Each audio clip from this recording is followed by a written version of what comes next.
Leonard, I have something to ask you. My ain't fired? Will it be my Valentine?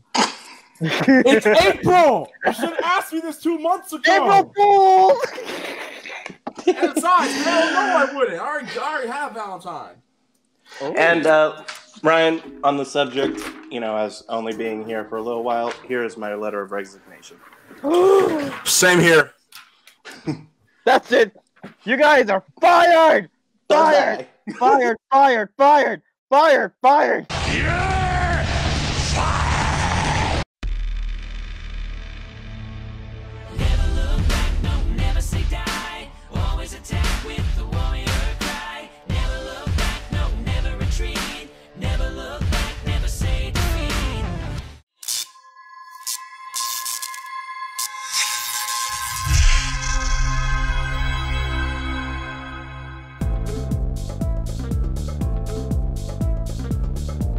Welcome to another episode of Radio Podcast Live. We're going to interview Power Rangers Beast Morphers, episode 4. Interview? You say it! Shut up! We're reviewing episode 4 of Power Rangers Beast Morphers. I'm your host, Psycho Fox. We got Quasar Red, aka Kent Brown. We got Dagger Boy, who is tongue-tied right now.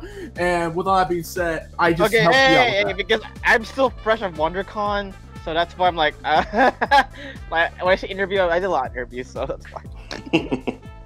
But yeah. So let's get started. So episode 4, which was a Valentine's Day episode, which I know, Ryan, you said that because of the fact that they delayed the show, this show's supposed to come out in January, right? Yeah. So I honestly believe this Beast Morphers was delayed now because why would there be a Valentine's episode in the middle of April? So I believe, and usually when there's a Power Ranger specials, it's near the date or special holiday. This is the first time I actually saw a Power Ranger episode that's after holiday. Right. So I believe that this was legit delayed. Mm-hmm. But it's all good. Yeah, it's all good. I like the episode, so it's okay. It's in the woods. But yeah, so first impressions before we get into actually reviewing the episode. Ryan, you go ahead. Episode was actually good. I really liked it. I actually really, really liked it. I know people are complaining about it, but understand this. This episode actually had something I wanted for a long time. They still did it, but did not deliver. No, they didn't. No, they didn't. Don't lie. They almost did it, but they did not deliver. This one actually delivered, and I'll explain why. But actually, overall, I really loved it. Okay. So I would say I like this episode.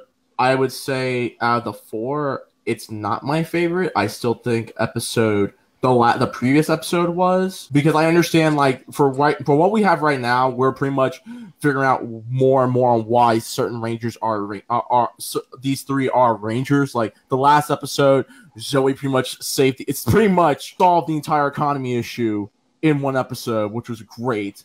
And we also got a little bit about Nate. And then we got a little bit more about Nate in this episode. And we got a lot more about Ravi, which is good in a sense. But then when you realize his flaw, it's like, really?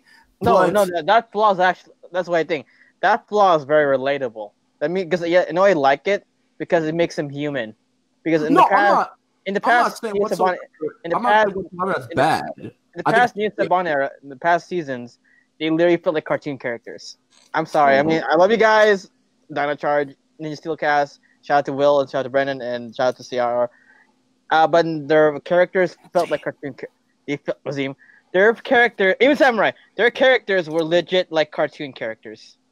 It was like a Silver Age It was like a Silver Age comic book, to say the least. Yeah. Yeah. You know what? That's probably the best comparison I have made since we started.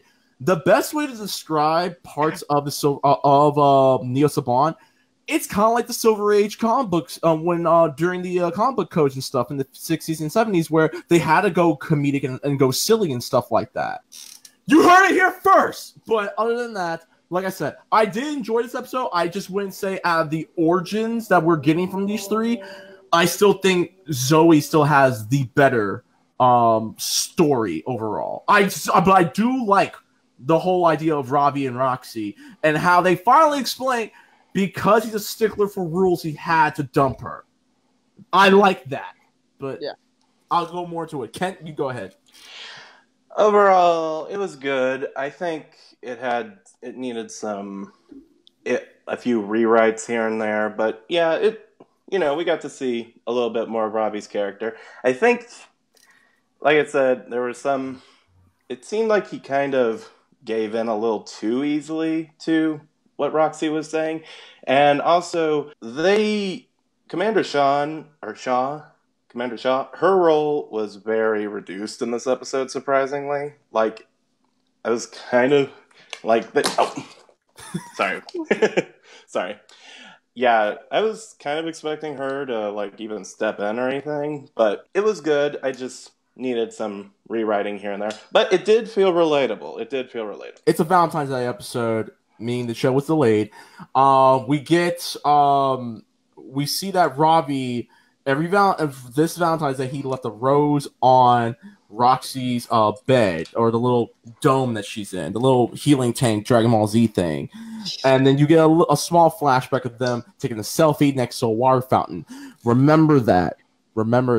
That is symbolism for what's going to happen later. That's the Chekhov's gun. We find out that Roxy, and once again this confirms, Roxy's avatar and Blaze's avatar still have the memories of their physical hosts. And she's like, I realized that I was with this guy. I think I know how we can get what we can get today. I'm going to play this fool. Okay? And then we see that Devin's trying to cheer, not really cheer, but kind of he's like, hey, yo, you want this Valentine's Day cookie? Because Valentine's Day cookies are dope. And I speak for everyone when I say 2 days after, about a week after Valentine's Day, when those Valentine's Day cookies go on sale and it's like $1 for an entire box of them, they're delicious. Sugar cookie Valentine's Day cookies are the bomb. All right, with milk or half and half. And so Shaw is like, hey, yo, there's an Evox monster in one of the sectors. I need you to go. Because while that's going on, Nate is buying flowers. You don't know who for, but it's yellow. Remember, Chekhov's gun. Remember this. Put a bookmark right there. Roxy's avatar throws some Morph X the virus into a construction site. What's it's not a bulldozer. I think it was just some mechanical machine just parked there. I don't think it was an actual I think it's a bulldozer. Yeah, it's a crane. It's a crane. Crane. No, it's a shovel. Anyway. Shovel. And so they start the fight. The three of them start fighting the robots, and they fight the monster of the day. And for the most part, it's just straight up civilian action. That was cool. This is where before I started this, I watched Brendan Mejia's review of Beast Morphers episode 4. He even said that he's legit jealous because this season had getting more civilian fighting than they had in the other previous seasons. Yeah, so I'm actually happy. Funny thing is, but real quick, off topic. I'm 11 episodes deep into RPM. When it comes to the civilian fighting in this era, well, not really this era, but in that era, I do kind of wish there was more of like a reason behind it. It just seems like the Rangers just decide to not morph before they fight. But it was cool to see them, see the actors doing their stuff. It reminded me a lot of, the Mighty Morphin days, especially season 2. Technically, they don't need a morph because they have enhanced powers. They only morph if it's like legit, like the power level is like higher or like morph. Yeah. Either that, or because of the fact that they've been trained for so long, they can actually handle this threat without the morphers. Like the pilot episode about Mighty Morphin, you saw they couldn't handle it because they've never faced these guys before. But then after that episode, more and more, you saw them fight the putties. Same thing with every other show, like SPD. SPD, you saw them fighting civilian force, considering the fact they also had special abilities and stuff like that. RPM, same thing, except Dylan's a cyborg to some extent. Anyways. But with all that being said, yeah, it was a great scene, and you clearly saw that these are some of the scenes that they were. The Roxy's avatar low-key trips Ravi and makes him fall. And as the bulldozer monster is about to take him out, Roxy plays kayfabe and is like, "No, don't hurt him!" And he's like, "What are you doing? Leave him alone!" And he's like, "Wait, Roxy, what are you doing?" It's like, "I'm sorry." And I'll let I'll let Kent take it from here. Before that, there's another thing I like about that scene. Go ahead. It was not forced. It was not forced acting. So credits to Liana Ramirez for good acting. Yes. That was not forced acting. Definitely not forced. Okay, so Robbie talks with them back at the base. He meets up, and then he explains how she saved his life, and maybe there's still some good in her. Although the Rangers, they have their doubts. So Robbie goes off and, back to the fountain where he runs into Avatar Roxy. And she explains how sometimes I just have Evox's virus. It just kind of takes over part-time. Other times I can still break free of it. And Ravi buys it. I kind of questioned that bit, and like she says, they need what was the device called again? The neural transmitter. I forgot. Transporter. She needed the Ethernet cable to Okay. She needed that thing from the first episode, a little circly thing before when they became the evil mini satellite. We'll just call it the Let's mini just satellite. call it satellite stunner. Yeah. Yeah. And so he goes to Dr. Silva. I'm sorry, I'm just going to keep calling him that, Silva. And asked about, maybe the satellite can cancel out the evil virus. And Nate even considers the fact that he never, thought of this. But he needed more testing, and he also needed to fully examine the original virus in order to, better understand how it worked, or if, it does work that way. So while Nate isn't looking, Ravi slips the satellite into his bag. A giant duffel bag. Yeah.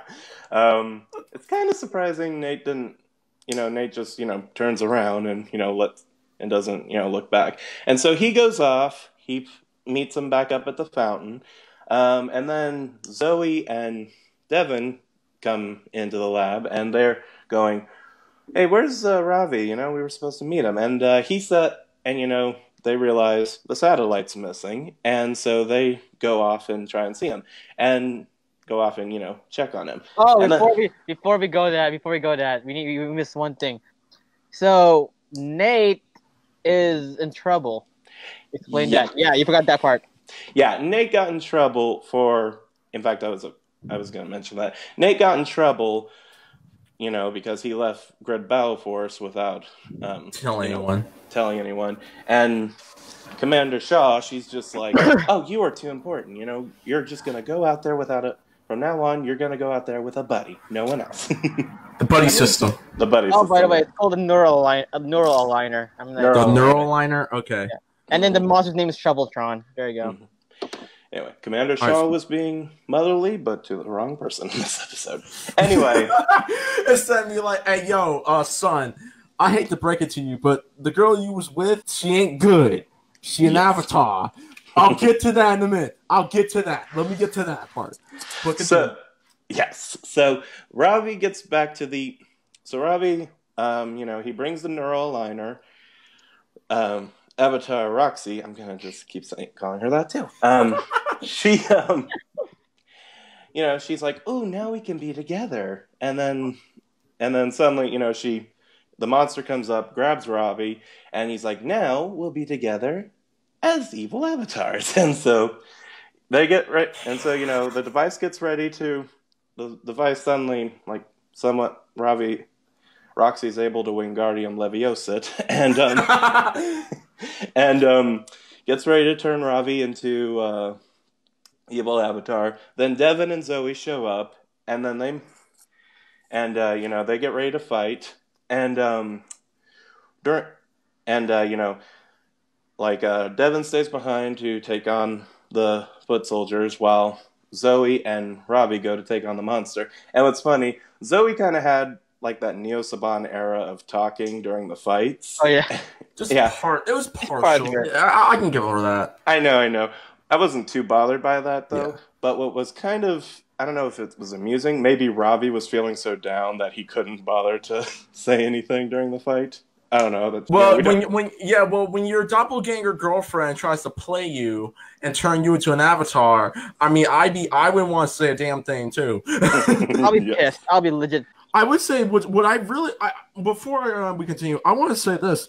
Did you notice that it took until the last 12 minutes of the episode where they actually morphed? Yeah. Mm-hmm. The entire time they were just building story. Right. So, you know what? More kudos to this episode. I did not realize that until now. You didn't really see them morph. You just saw a civilian fight. You saw a lot of talking to try to not litigate, but to try to create more of the story and give more background on Ravi. Because I know we've been a little harsh on Ravi as a character because it feels a bit stiff, but now we understand why after this episode. And then honestly, the final fight actually makes up for all the talking because of the fact that we had to build a platform to draw the storyline out even more. So kudos to y'all. Yes, Ryan, do you want to take over, or do you want one of us to finish it off? Okay. You want to final attack this? I'll attack this. So, Scrozzle. So this is what happened. So while the Rangers were fighting Shoveltron, Roxy steals the neural liner. So a Power Ranger, I'm saying right now, effed up. A Power Ranger effed up. He legitimately gave an important material to a villain. What's funny is we haven't seen something like that since SPD. Two characters, two Rangers in this episode technically effed up. Yeah, they effed up. So that's another good thing because it means they have flaws. They're not perfect. This is why I literally like this episode. For the reviewers out there that hates it because look at it again. Look at a story like character standpoint. Because for me, it's all about characters of the story. That's how I look at the Marvel movies. Like yes, the villain sucks mostly, and but the characters is what keeps the movie going. Anyway. Continuing on your topic. So, Scrozzle, that's basically the Finster of this season, makes a new model of a monster, and it's basically a bigger robot of Shoveltron. And then he gets the big Shoveltron, the second Shoveltron, tries to destroy a good battle force, and you see a badass sequence that's actually from the Sentai, but actually glad they used it, where what's his name? Devin uses what's his name again? His Cheetah Megazord? His name? Cruz? Yeah, Cruz. No, wait, that was his robot. Yeah, the robot. Well, the robot's basically also the Cruz Megazord. sword. Are you talking about how his Megazord went into Cheetah mode? Yeah, okay. Cheetah mode, and then that part, the green area, that's actually American footage, by the way, guys. They never had it in Sentai. I did not know that. Wait, which part? Where you jump, see, there's a backflip. Oh yeah, I saw that. Yeah, that was American, which made me almost laugh because he didn't jump all the way, and I'm like, dude, you didn't even do a full edge jump because if you did, it wouldn't look like you almost would have gotten ran over by your own car. That's what it looked like. It looked like he didn't even get enough airtime. He would have got hit in the face. Also, Are we talking about when Cruz meets up with him in the park before he goes? Okay, I was wondering you were talking about the Zord battle. No. Yeah. I'm going to Zord battle. Oh my god, I love this Zord battle. You know why? Okay, because it coincided with the fight that was going on. This is what happened. Okay, you guys are gonna hate me, but personally, I hate Megazord battles. What? Personally, you know why? Right? You don't like giant, big-ass robots beating the hell out of each other? I do, but I like the first 7 seasons of the first 11 years. The first 11 years of Megazord battles. Okay. But after that, Ninja Storm? Up to Ninja Storm. But after that, it became very repetitive, very short. I would literally not be excited for it. You should see the Zord battles in between Battle Fever and I think Flashman or something. Yeah, but I mean Power Rangers. Yeah. RP was okay, but it was also rushed, like the Megazord. But this one, oh my gosh, it was actually a legit battle royale, like a longer battle. I was challenging, whoa, 3 minutes for 2-3 minutes for a battle? Holy dude. I'm like, wow. And then it was, and plus what's cool about it is it's very original because it's just the red the Red Ranger's Megazord. I mean, like Zord, not Megazord because they're not Zord just battling and taking it down. So it's actually, and again, we didn't have a full Megazord construction in this episode. Hey, that reminds me, right quick, Ryan. In Beast Morphers, was the main Megazord, Buster King? Did they have some issues where they can't always combine it? I forgot. I think so. I forgot what I was like. That was 2011, dude. I remember someone talking about it. So, but yeah. So anyway, the Megazord battle was cool. And what's cool about it is it's in another perspective, like a human perspective. Have you seen the shot? Mm-hmm. Yeah. It was like someone like you're watching it instead of on our camera. So that was cool. So anyway, we finished the episode. So anyway, Roxy, Zoe and Ravi destroys Scrozzle with their blasters. The robot. They destroyed the attack not Scrozzle. I mean Scrozzle, Shoveltron. Shoveltron. And freaking Devin went full badass and destroys a big robot monster by himself. And then we go to the ending. And actually no, before we go to that, we go back to the alternate dimension, the machine dimension, I would call that. And we find out that the neural liner is might be one of the key pieces that brings Evox to the real world. Mm-hmm. And then we go to the ending, which I no, I want it. I want this. Let me actually, there's one good thing about the ending though, but there's the ending was actually okay, but the ending before the ending. Okay, we're just gonna say this right now. I'm gonna get it out the way. Helmets. I'm gonna get out the way. I'm not gonna rage out. Okay, I'm gonna get it out the way. Ben and what's his Betty. sister's name? What's Betty. up, Betty and Ben. They do something really stupid. Like the first, the opening, do something stupid. The ending, they do something stupid. The opening, they're running away from a bee. This one, they put a massive fly trap to try to catch the bee, and then you find there's more than one. There's two, and it's really stupid. I'm gonna get this out the way because it was a stupid ending. Okay, to something that was partially serious to some extent. Now let's get to my issue. So. Ravi, is like, don't worry, Roxy, we're gonna get you out and yada yada yada. And he's like, guys, I can't thank you enough. Like, honestly, you're like, I couldn't have done this without you, and yada yada yada. Here's my problem with this. Here's my problem with this part of the ending. So, Ravi f's up the neurotron thingy, neuroconnector is now been taken by the bad guys. Who the hell's watching security cameras? I asked that because I'm sorry, your F-up may have just caused something really bad to happen in the near future. Why in the hell was he not reprimanded by his mama? Well, did his mama not know? Let me do this. Maybe she doesn't know yet. How could she not know? You're the commander of a giant organization. Remember SPD? Like, there are some things that Kruger did not know yet till they explained it in our episode. However, but in episode 3, when the A Squad went missing, and Kruger told Sky and Sid to stay where the diamonds were, and he left, Kruger reprimanded his ass. He's like, "Yo, you do realize what you just did? You in trouble, right?" That's what should have happened with Ravi and Director Sean. Director Sean, I'm like, you effed up, right? He's like, I'm not asking for her to yell at him or anything, but it's like, now you see now, you done messed up, don't you? If you know what movie I'm referencing, thank you. But yeah, I kind of wanted that. I'm like, okay, because of what you did, there are consequences because you potentially just caused Grid Battle Force to lose one fight against Evox and trying to take out the virus. That's all I'm saying.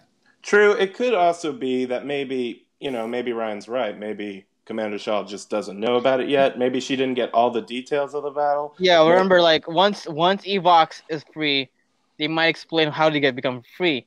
And there you go. It will point back to that moment. Because, look at this. Remember, what I like about Beast Morphers so far, it references past episodes. We did not get that in Neo Saban. We did not ever get that. Well, they reference past episodes. Right. Yeah. Right. So what I like about occasionally they did, but not. They did, but it's not But this one actually represents past episodes. Like, I can give you an example. An episode. Remember when Ravi said thank you to Zoe and Devin for being there for them. Right. Remember the first episode? Or obviously he's not Hugger. Now He's he a hugger. is. Now he became Hugger because they actually were there for him. So he gave him their trust. See? Mm-hmm. That's I would say this. minor detail, and they actually put that in. That was smart. I would say this. I want someone to bookmark this episode because let's say in the mid-season finale of this show, if what Ryan's saying is right, then I will admit that I was wrong. Maybe I jumped the gun. I fairly admit, but I want someone to bookmark this episode and bring it back to me in case I miss this part if Evox gets out. There could also be what? Sorry, continue. There could also be a scene in like one of the next few episodes where maybe. Like Nate somehow finds out about them using the neuroaligner, and like him and Robbie talk it over, and he's like, "Oh, I'll keep it secret or something," or for some reason, and then they get widely exposed, and then Commander Shaw finally gives him the she fires her son and fires Nate. I don't know if she'll fire Nate. No, you can't fire Nate. You can't fire Nate. I forgot he's a big asset. You can't get rid of your biggest asset. The only punishment you can give him is like, do not get out ever. Like really never get out. Even though you should never get out. Basically, he will become a Dr. K. Oh, the ending. Okay, so this is what I actually literally like, and I support this. I legit support this. So. Zoe gets so in the end of the episode, Commander Shaw tells the Rangers like, "Hey guys, you got a lot of admirers, okay, flowers." But then Zoe gets a special flowers. Remember this from somebody, and it's yellow, and we find out that from a special admirer, we find out admirer is actually Nate.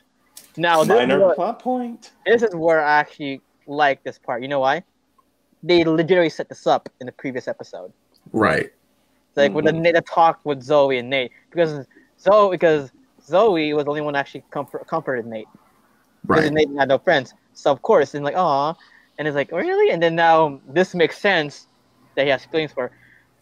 Funny enough, in the Sentai, yellow and gold was kind of close, like close, like mentor, and keep that in mind. Yeah, and the funny thing is, I would say this. If that's the show does a great job as of right now building this relationship between Nate and Zoe because it's subtle because Nate doesn't really go minor detail because Nate doesn't really go out and he's kind of introverted. He doesn't know how to express his feelings, and that's the reason why he's keeping it a secret. He's socially awkward, but that's how he is because he's a genius. In some extent, I want to see. I hope this happens, or maybe it doesn't. But I hope to see I want to see an episode where someone is trying to date or trying to have a date with Zoe, and then now you have Nate's like, oh my god, what should I do? And maybe that episode can relate to him becoming a Power Ranger. That'll be really cool. I'd be like, everyone will be like, Team Nate. Nate creates a drone to shoot like sparklets at the guy that tries to scare him off. No. I mean, like let's say there's someone from Grid Battle Force that has a crush on Zoe, and he wants to date Zoe, but you find out that this would be perfect. This character, this guy is actually a coward.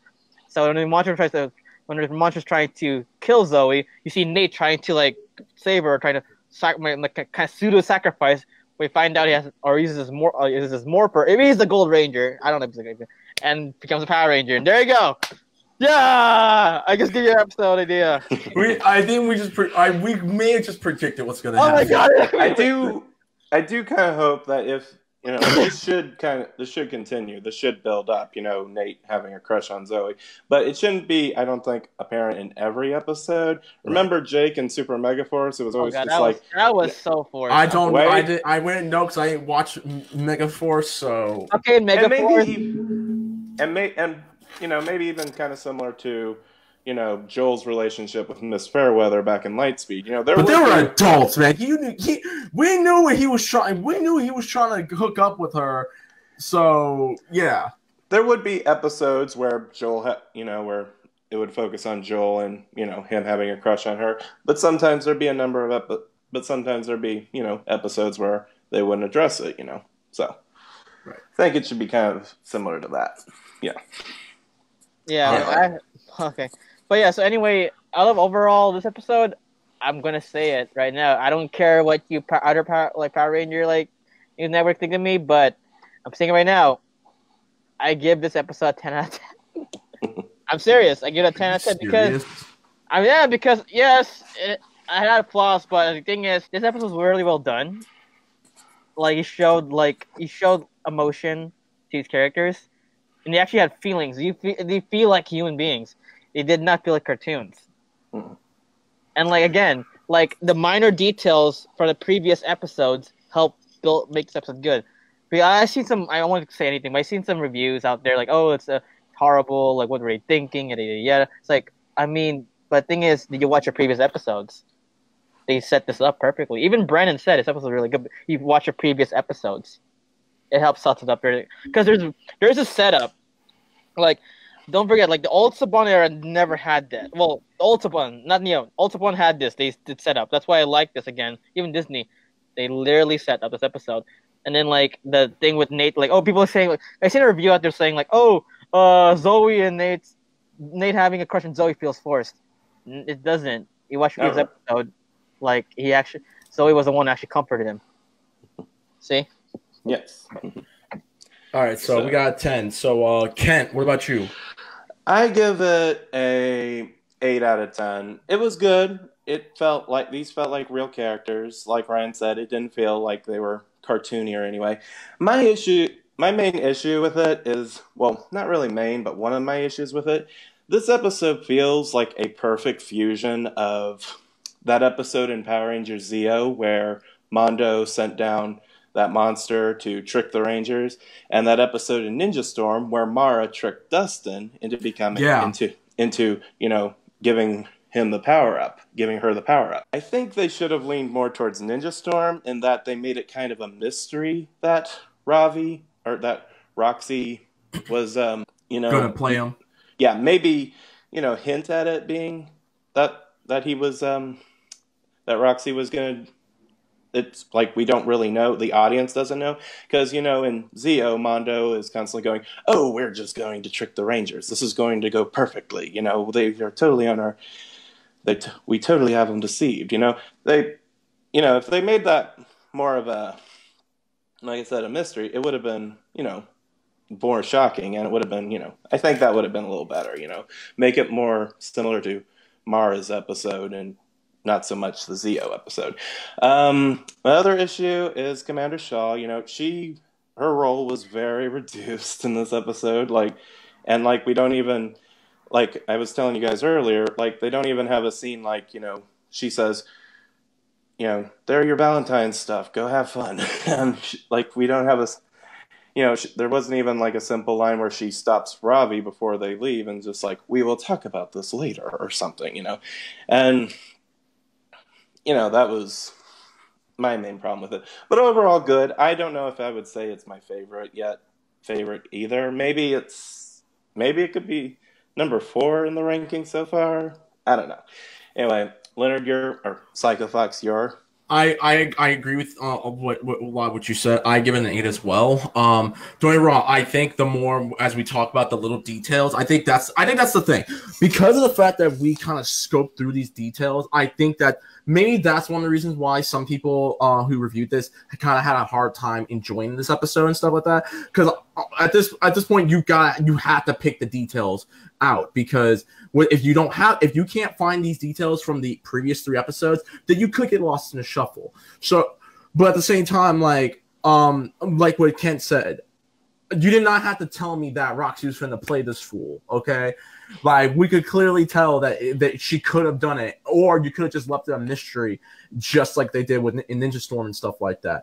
And I kind of feel as if I appreciate the fact that they do show that Ravi's biggest character flaw is that he still loves Roxy, and clearly there's going to be a massive conclusion when they get her and Blaze out of their heads, out of the avatars' bodies and stuff like that.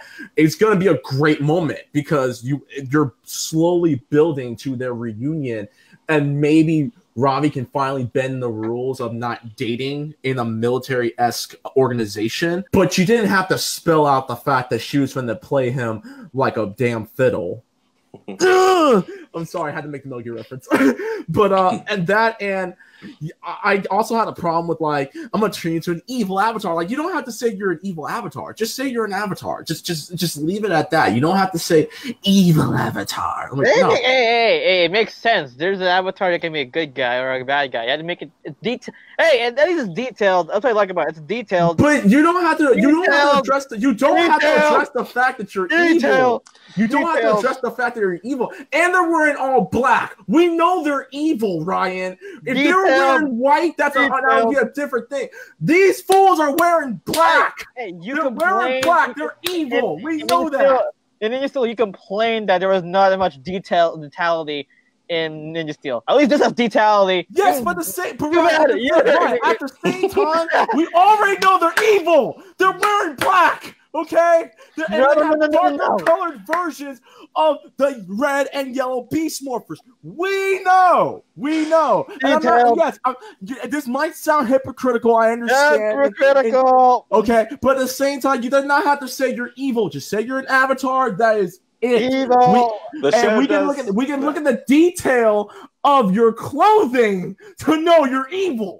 Actually, can we really look at the detail of their clothing? They're wearing all black. When you're wearing all black, let's say I wear black. That's mean I'm well, the reason I say that is because Morphers. I'm wearing black right now. So you think I'm a bad guy? The reason Ryan, not in reality, man. Okay, I'm talking about this show. The reason I say that, you know, the detail of their clothes is the fact that, remember how, you know, Bulk and Skull spent a whole year trying to find out who the Rangers were, and you know, never thought to question the 5 teens that wear the same colors as them, you know? Yes, but they're supposed to be the comedic aspect. And it wasn't until season 3 when they actually started like, we should probably use our brains. Now we're gonna become PIs, and then now we're gonna become scientists. We're actually gonna fight hold on. I got what? That's a Mondras. Black can be good too. We may never know. LOL. There is no one. If you're wearing black in Power Rangers, likely you are evil or you are a Black Ranger. Case in point, Power Rangers in Space. Patrick David was wearing black. He was wearing a black leather jacket with black leather pants and a crimson T-shirt. So was JDF in Down Thunder, so was Carlos in Space. These are Black Rangers! If they're fighting on the good side, we know that they're good! These fools are in the cyber dimension! We know they're evil! So was Dr. Manx in 5 episodes. She was wearing black. So what is that? No, you're already wearing black. If you're in the pocket, if you're in the evil dimension, talking to a giant snake and an evil robot, making evil plans to do some evil stuff, we know you're the bad guy. At least with Carlos and Tommy and every other Black Ranger that I know, they were good because you saw them always hang out with the homies. You saw them hanging out with Zordon or whatever mentor they had.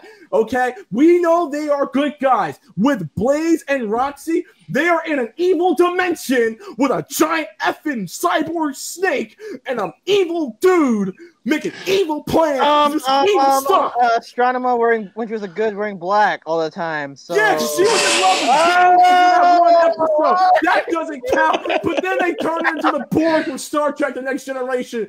Shut the hell up. Now, this stream is clearly out of control. In conclusion, we know that they're the bad guys because they're hanging out with the bad guys. Okay, you don't have to say they're evil avatars. Just say they're avatars. They do not need to. They don't need to say extra evil lines. Thank you. Thank you, Kent. I'm glad Kent's on. I'm glad Kent's here. Great episode. Great episode. Still, it's a solid 8. I enjoyed this episode. I just, it's still when it comes to finding people's character flaws or like origin story, I still think for right now Zoe has the best one. There you go. Everett Sanchez, what's up? What's up, man? What up, Everett? Yeah, Wade Wilson, are you sure not Deadpool? Hello, what's up, man? Deadpool. Monty, hello, loved one. Oh my gosh. What's up, Monty? Anthony Davis. Are you sure not the vassal player from the Pelicans, which will soon be a Laker? Anyway, Anthony Davis. The action was really good. I wanted the whole Ranger fighting, but another is. Okay.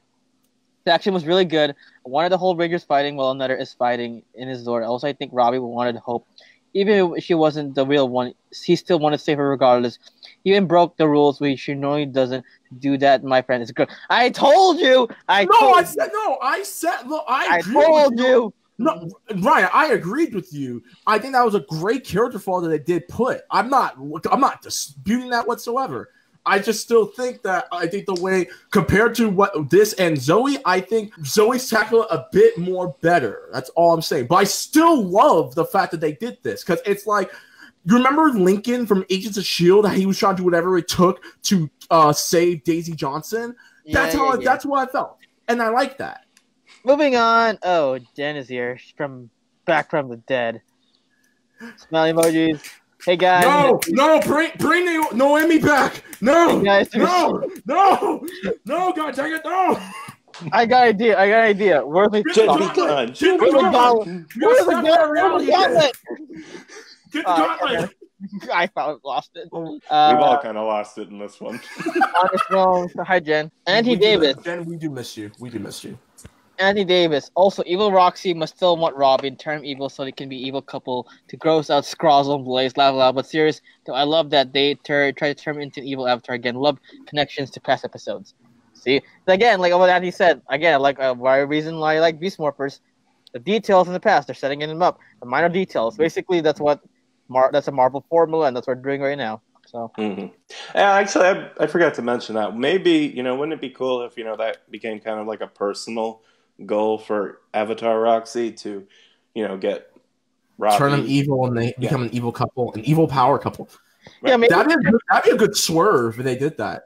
Yeah, but again, set the footage, so there's can't do it. Yeah. Jay Taunt, hi guys, what's up, man?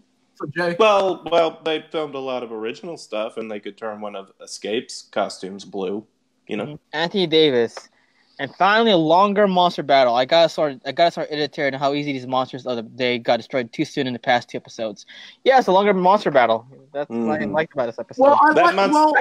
Episode 3 was actually kind of long, Anthony. It wasn't actually short. Yeah, last week the previous episode was actually pretty good because you had Ravi fight the monster while Devin and Zoe fight Roxy, and Robbie was getting his butt handed to it, and he's like, "Yo, you take out Avatar Roxy. I'm gonna go help him." So they were pretty much on par because they shared. What they did was they shared the fights time, just like they did with this one, except this one was longer. As a side note, that monster costume was freaking sweet. Yep. Eddie Davis, Go Buster. Oh, yeah, Buster takes a lot of Enertron to get Wendigo. Oh, yes, they do. I remember. So maybe they might do it for Beast Morphers. So basically, for Go Busters, that's why you didn't see a lot of like actual Megazords teams because they actually need a lot of Enertron to combine. So maybe I have a theory. I bet you we're not gonna see the Megazord till episode 8. That'd be cool. Because like. I actually look at the summarizes of all the the next episodes. I think episode 8 might be the one, or episode 8 or 6 we might get our first Megazords. Why are you cheating? I think it's episode 8. Don't cheat. That was supposed to be a surprise. Hey, but that would be kind of cool since back in Lost Galaxy we didn't get the Galaxy Megazord for a number of episodes too. It's like episode 5, I think. Mm-hmm. Yep. Monty. You started, Ryan. # Team Nate. Team Nate. Okay. In the future, when after Beast Morphers is done, if his actor was what's his actor's name? Beast Morphers can be evil. Yeah, they could. Leonard. I didn't say again. There are no. Once you go black, you never go back. I got it. Abraham Rodriguez. So if you ever see Abraham in the con, we'd be like, "Hey, I started Team Nate, so we'll still Team Nate based on you." we should make Team Nate T-shirts. You'd be like, "Yeah, this guy's Team Nate. He deserves Zoe." So Team Nate, and if he does become the Gold Ranger, we'll have the Gold Ranger on the back, on the front, and the Team Nate on the back. Yep. Hey, copywriting. No. Yeah, someone make a design. No one says it's our team now. I said it first. Team Nate. There you go. Okay, Power Rangers Lost Galaxy fans. Oh, hey, what's up? We saw you at the interview yesterday. What's up? The fact that the main villain is a CGI stop motion pissed me off a bit. Okay, so the fact that the main villain is a CGI stop motion snake pissed me off a bit. I mean, I'm actually kind of glad that it's kind of original. Benjix over the yeah, Benjix took over. Evox over the world. But remember this, whoever you are, he's gonna have a suit. Remember that he's gonna have a suit. In the Sentai, he has a suit. So a pretty cool suit. Yeah, I mean, technically, the characters are focused here is Enter, Blaze, and Roxy. So, J-Taunt. I like snakes. Oh my god. Here, I'll do something for you guys. I spelled Casa Tongue for you.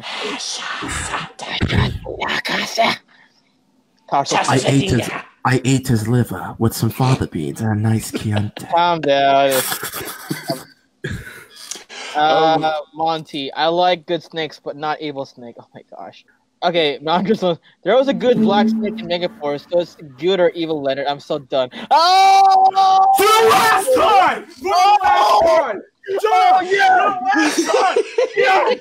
Roxy and Blaze are evil. You're hanging out with the bad guy. You cannot try and bamboozle me. If they are working with the bad guys, they are the bad guys. No ifs, ands, or buts. Okay? Don't you try. Don't you even try.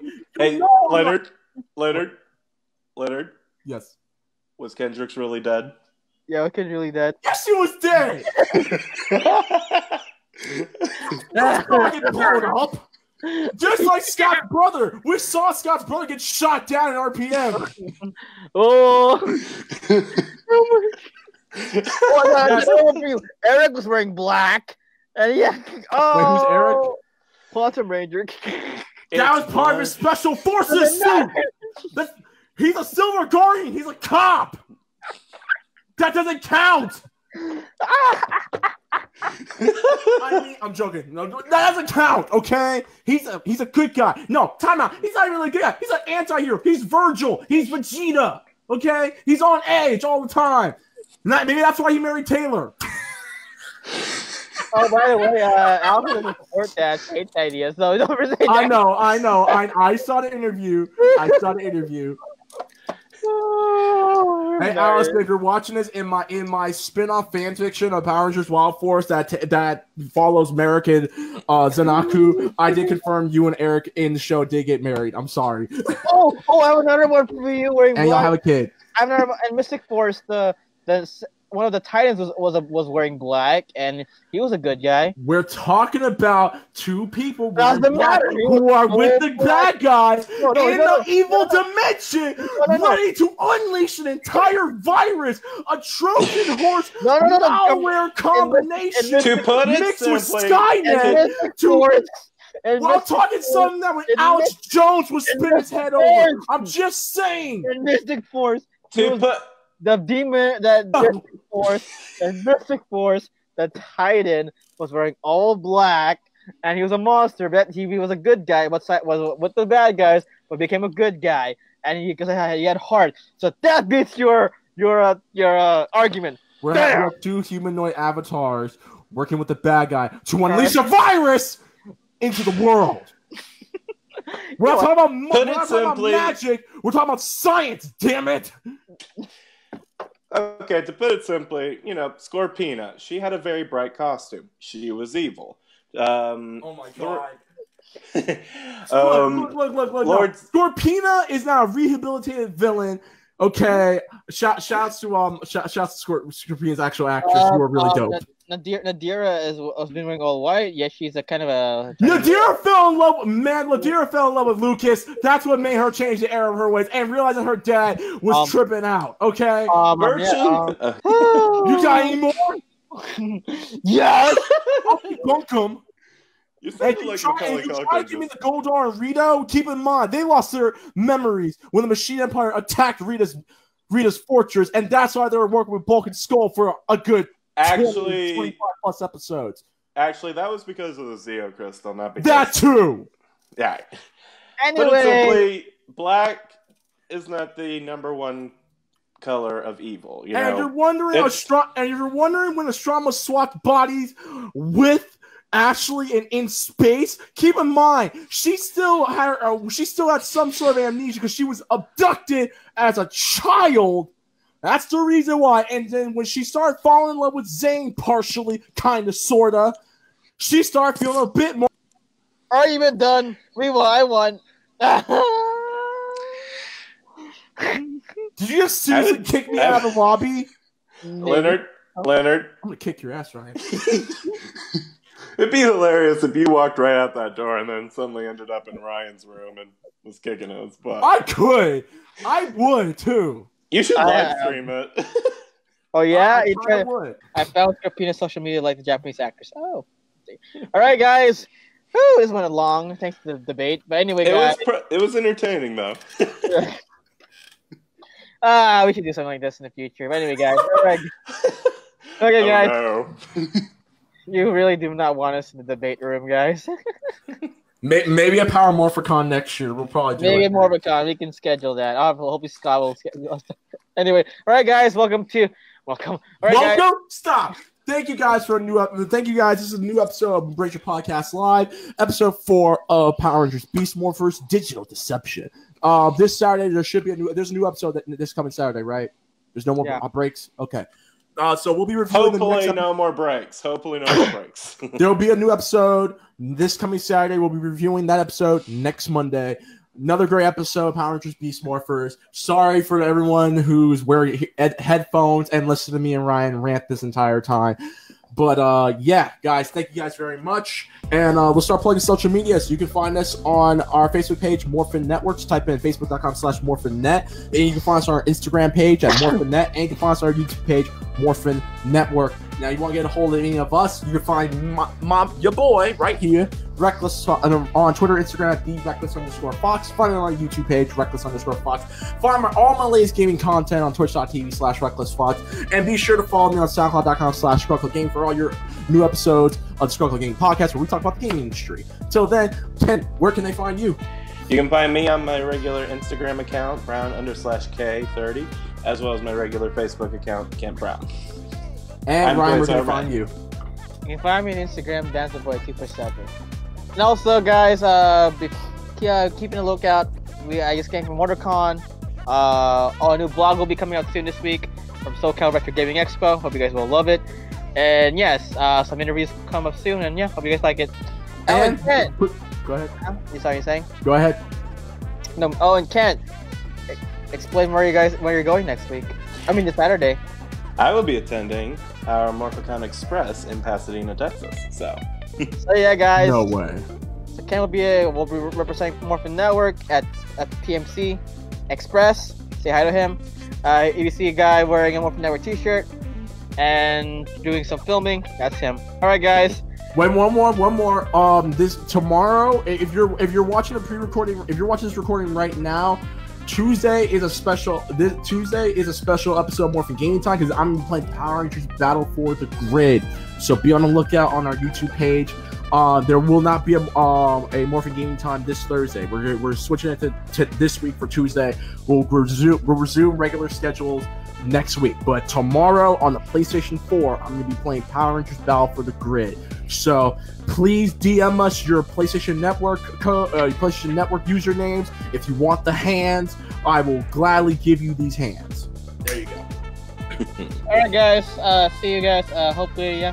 All right, guys. This is another episode. Another episode of Ranger Podcast Live, and we'll see you soon. As another episode /semi-rant. Semi-rant, yes. Bye, guys. Bye. See ya. Details. Shut up.